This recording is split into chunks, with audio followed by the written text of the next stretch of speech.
welcome to another edition of A Conversation With. I'm Jim Marshall of the New Bedford Cable Network. Today we're going to talk about the economy, employment.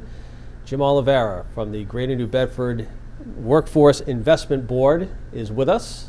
He is the president, I want to make? Executive Director. Executive Director, CEO, correct, of that. I knew you had two titles. I just wanted to make sure I got the right one. Obviously, a lot of people know him. Many years as city councilor for the city of New Bedford up in Ward 1. Good to see you again. My pleasure to be here. Thanks for coming in. Unbelievable time. You, I know, just talking to you off camera on the phone and what have you, setting this up, you are extremely busy right now, especially with the situation that the country faces right now with the pandemic and the economy in general. So I know you're busy and I appreciate it. Tell us a little bit right now about how you guys in your office are dealing with the pandemic and the services that you're providing to people right now. Well, I guess the answer is that we never shut down. We may have begun working remotely initially right after March 13th, and the same thing with the Career Center that we manage down on Acushnet Avenue.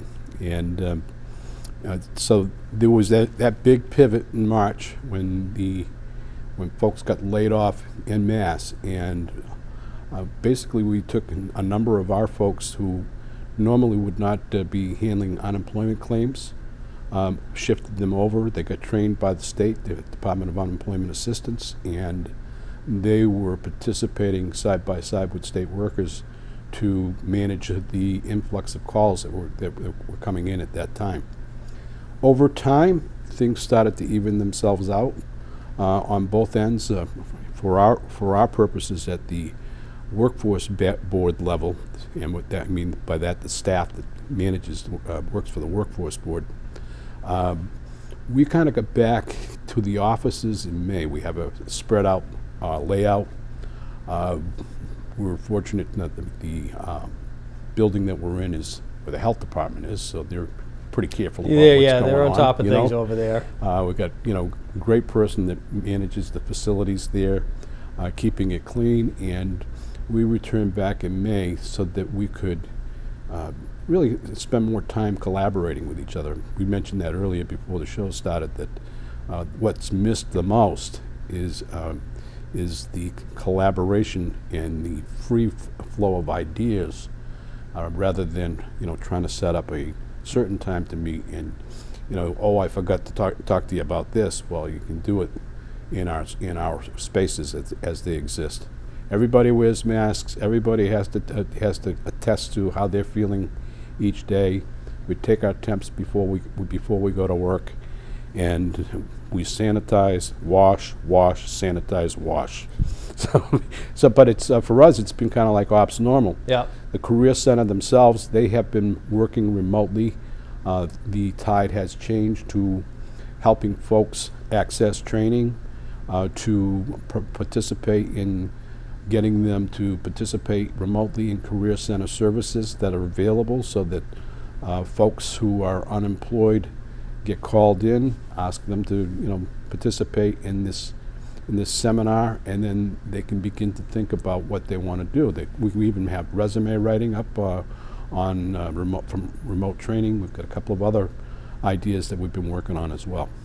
For people who don't know, and I probably should have started with this, you talk about the Career Center, you talk about the organization. Tell us a little bit, just in summarize, I guess, what the organization offers in general to folks. Sure. Well, our job is to connect workers with businesses and businesses with workers. It's that simple, when you get down to it. Now, that's a simplistic approach to it all. But there's a lot more to it, because first and foremost, you have to work within some guidelines. Federal guidelines are pretty strict, and they're looking for the folks who are least capable of finding work and may require training. Then we kind of morph into, okay, what are the different kinds of programs or grants that are available through the state? And this is where we have tried to be as successful as we possibly can be, to provide a wider range of training opportunities for folks. In In our world right now, we've been managing a manufacturing grant that we accessed through the state. It was a long row. When we first started talking about manufacturing training, we had a very small grant, tested a few things out, determined where the training programs would be most effective to find work, and then build from that. And so a couple of years back, we applied for a grant through Housing and Economic Development and received $625,000 to initiate training throughout the region. So that region extends from South Shore to South Coast, but we have significant training that occurs here, and if there were training that was up in the South Coast that somebody said, hey, I'd like to take that course, they can take that training program. So there's flexibility. Now, Greater New Bedford, in your name of the organization, I mean, that constitutes obviously not just New Bedford, but the surrounding communities as well. Right. So we're considered in terms the local area, and Greater New Bedford is the anchor. The mayor is the chief elected official that says yay or nay about anything that we do, over time. And there are 9 towns that surround us, from Wareham to Dartmouth up to Rochester, Lakeville, and all of those towns in between. So people who are unemployed or looking to change their careers in any one of those communities, the first place they might go to is you folks.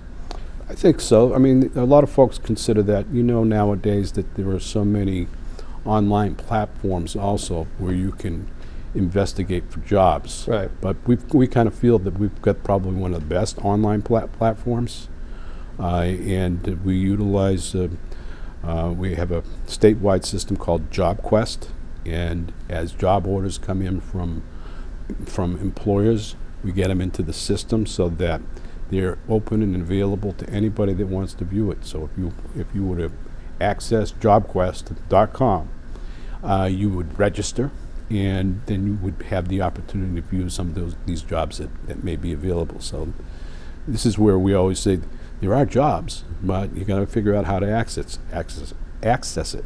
Sometimes people will use Indeed. Sometimes people will use something else. So we don't capture everyone, but we're there for anybody that wants to access those services, and they're free. And you get, as you were mentioning, because you've got partnerships or relationships, I guess, with businesses. So, and I'm just throwing it, Joseph Abboud is looking for X. They'll call you. And oh yeah. Can you find people for us? Yeah. For the most part, we've been successful with just about any area of business. Use Abboud as an example. Abboud, pretty much finds people through word of mouth too, because it's such a large organization. When they want to ramp up, they have folks who have friends, and then they move them in. From our perspective, though, we do know that sewing jobs are now, how would I best put it, but they're looking for people for sewing jobs. And so we've actually implemented a Stitcher training program for this year that we held. I think we held one class over at Abboud. We held another one over at Charlie Merrill's place in Fall River. And that was, again, that's regional cooperation, so that they can take a look at these folks. If they manage well in the training program, then they're going to hire them directly. And I think that's a good point that you just talked about, because I think a lot of people, and we were talking off camera about this, the perception of what the Career Center does is not your fathers or grandfathers anymore. I mean, you just talked about a program to help people for sewing. I mean, there are those type of, for lack of a better word, classes that can help people get the skills needed for a job that they might be interested in. Oh yeah. I'd like to use the manufacturing example because we've branched out now to CNC machinists and setups, so that people are working with state-of-the-art equipment. We do that in collaboration and cooperation with Voc Tech here in New Bedford and other Voc Techs in the region as well.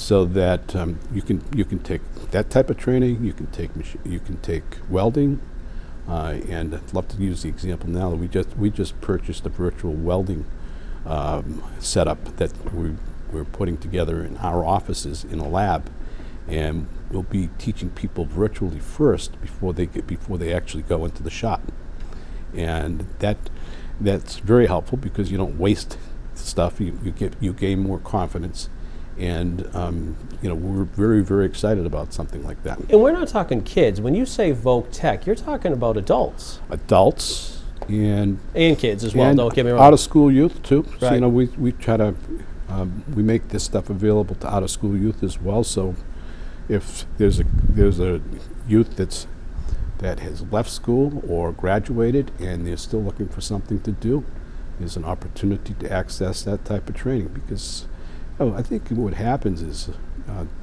great for the kids for Voc Tech. They get a trade. Kids from the comprehensive high schools don't have shop. They're just trying to introduce it again, and so you want to try to reach out to those kids that graduated and say, hey, look, you kind of, you're working here, you're working there. You could get into this training program, and in several months, you could be a machinist. And I got a great example where a fellow that I know had a college degree, did not like his line of work. He was out of work. He took the machinist training program. He went through the program, had 3 job offers coming out, and took one that paid him $50,000 a year. Just like that. And you just recently received a grant for youth Yes. jobs, whatever, $150,000 that was just announced Yeah. a week or so ago, and that's what you're talking about. Community development provided us with a block grant, some block grant money, and that's being distributed among 4 training vendors that range from anywhere from learning how to manage and find work in social media, a program that delivers high-set opportunities, and along with that, some work experience that we're fashioning to develop in the maritime industry trades. So we want to put some of those kids into the maritime industry trades where they can either work their way up or work as a pre-apprentice or apprentice, or take some additional training so that they can really go right into the workplace. So all of this is in play, and without the funds that we received, we would have served significantly less out of school youth this particular year. So those are the kinds of things that really help us out in terms of developing an employee base, a pipeline, if you will, for employers in the community. Jim Oliveira is our guest from the Greater New Bedford Workforce Investment Board. I want to ask you about, you've been very excited when I talked to you a couple of weeks ago to start the show up. I mean, there are jobs out there right now, as Yes. you're saying. There are opportunities for people to work. In general, what sort of industries are those that are looking to hire right now? Well, let's start with what isn't right now, and then I'll morph into what is. What isn't is right now restaurant and hospitality. Right. I think they're saturated to the extent that they can be for this particular point in time. What is still manufacturing. What is still healthcare. What is just general labor positions as well. So I mean, a lot of it is up to folks, in terms of what they want to do. Transportation, CDL drivers are being looked for off the map. So those are the types of things that are prevalent. IT, finance are also areas where there are needs, and we're looking at innovatively how we can work and develop training programs that will move people into that venue. Bristol Community College has got a great Google IT program right now that that they're initiating. You have a lot of relationships, the organization, with education outlets all across the area. Yeah. Which I guess it's a no-brainer. You have to do that. Well, that's our charge, among other things. But we're in 12 area high schools, just to provide school to career and school to college counseling and events that will open students' eyes to career pathways.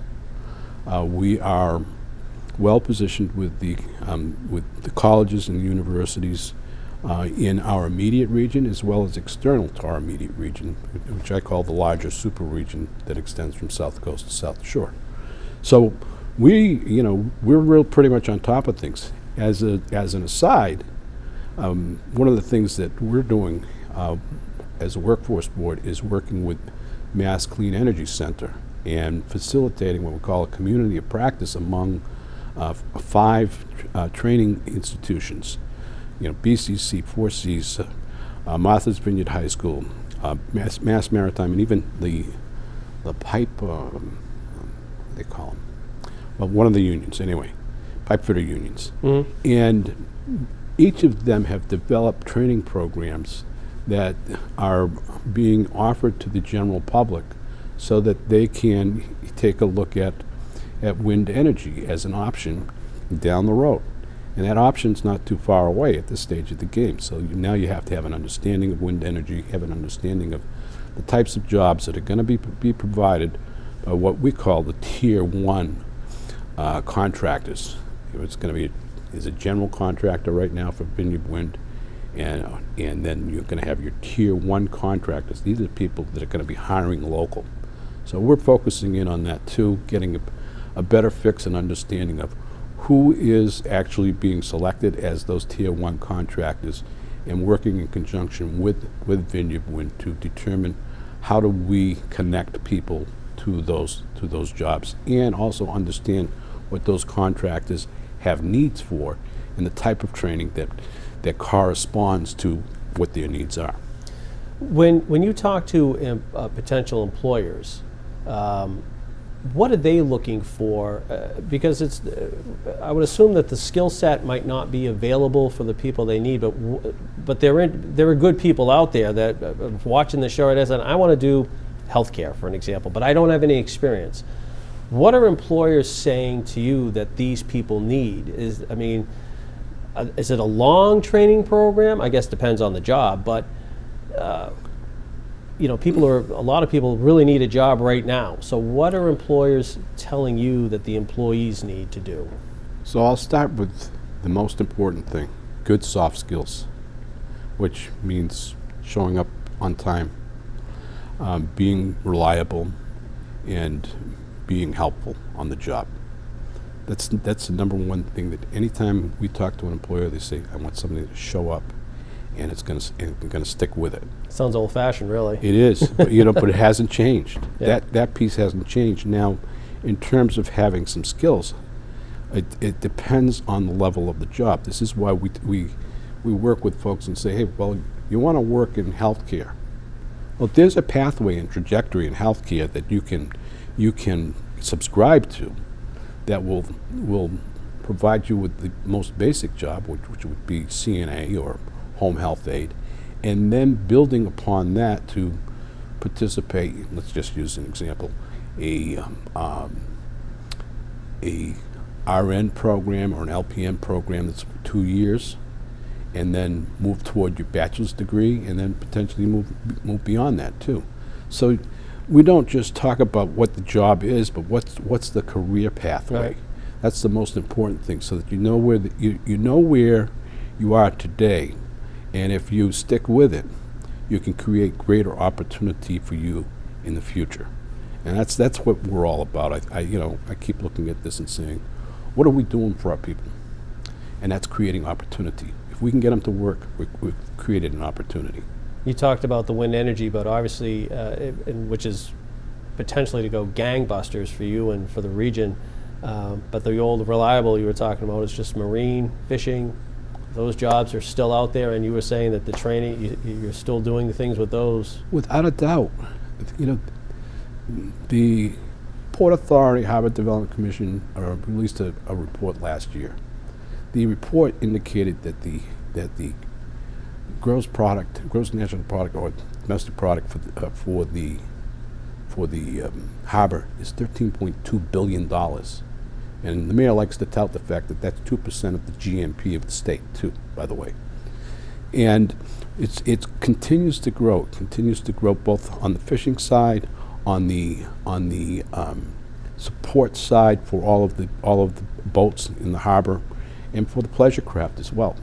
So when you take a look at things, look at Voc-Tech. Voc-Tech started the Marine Institute, and it's primarily focused on repair and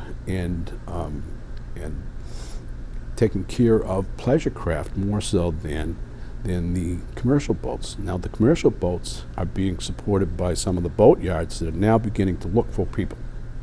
Saying, hey, some of our guys are getting older. We need to find people. I would assume like mechanics, engine repair, or diesel mechanics, or yep, body repair, electronics, body, even carpenters. There's wood on those boats, and somebody's got to repair it. So that's where where I get excited, because there's so much opportunity, and having grown up a few blocks away from the harbor itself, I always had this great interest in what do people do, and that's the thing. If you have an interest in something, you say, okay, what do they do, and how do I, how can I pursue that? And I think the best way you can do that is by picking up the phone and calling the Career Center, saying, you have our training program for this, or what educational institution could you direct me to so that I could get some training in this area. That's funny, because I was talking to my car mechanic. It was over the summer.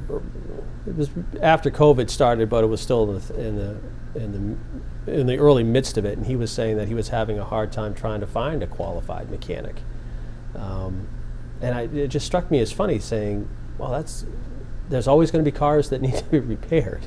How are you having a hard time finding a mechanic, a good qualified mechanic?" Yeah. But he did. He's like, it's not as easy as you think. It isn't. And in some cases, nowadays what we're looking at is developing apprenticeship programs, non-traditional apprenticeships. We think of the trades as, that's the gold standard for apprenticeships.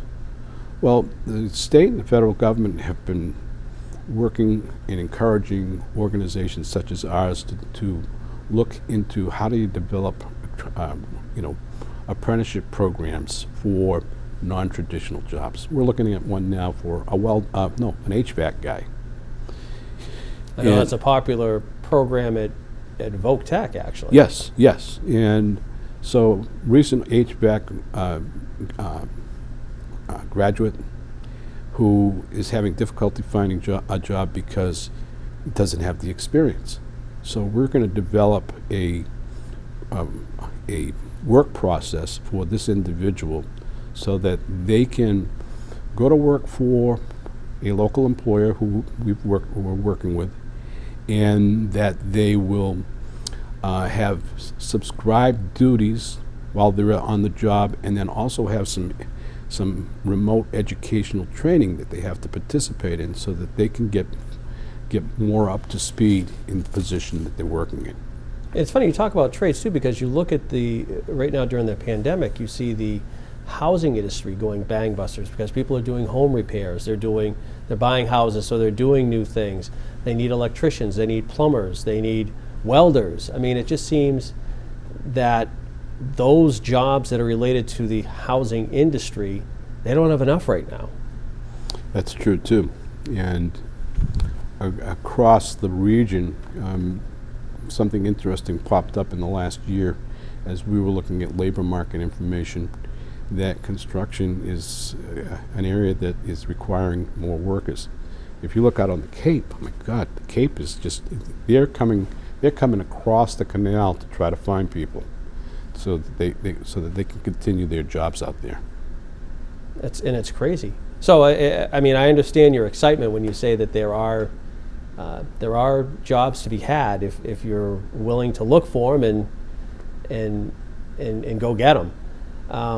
I just want to touch base. We got about a minute and a half left, but I'm curious about, you talk about the young people, but then you know, what about the 45-year-old who's looking for work? And I would assume that you have to be counselor in another way too, that you're trying to convince this person you can do it, you know, Yep. because they've done a job for Yep. 20 years or something Sure. like that. Now they want to change. I guess it's probably easier to talk to a 16 to 24-year-old about a job or a career path than it is a 45-year-old. Well, there's two ways to look at it. Those folks that are 45 have got a solid work record behind them, and I think that with a little bit of encouragement at the council level, for which I think our folks are pretty good at, you can get people to try something and say, look, there's a job here after this, and while you may have been out of school for a while, the way that we're going to move you into the program will provide you with the confidence level that you can participate and complete this program. And we've seen that in manufacturing. We've seen many folks who are midlife who said, I'm going to take a stab at this, and they've done well. For folks that want to get in touch with you or with the staff there, why don't you give some contact information for people to talk to you? Yeah, the Career Center number is 990-4000, and if you're interested in knowing what we're really up to at the staff level for the Workforce Board, we're at 508-979-1504. Thanks for coming in. It's great seeing you. Good to see you again. We're still kicking. We'll do it. We'll do it again. We'll keep us updated, especially as this goes along, and we'll talk to you in a couple of months just to see how things are panning out. I'd love to. We just scratched the tip of the iceberg here today.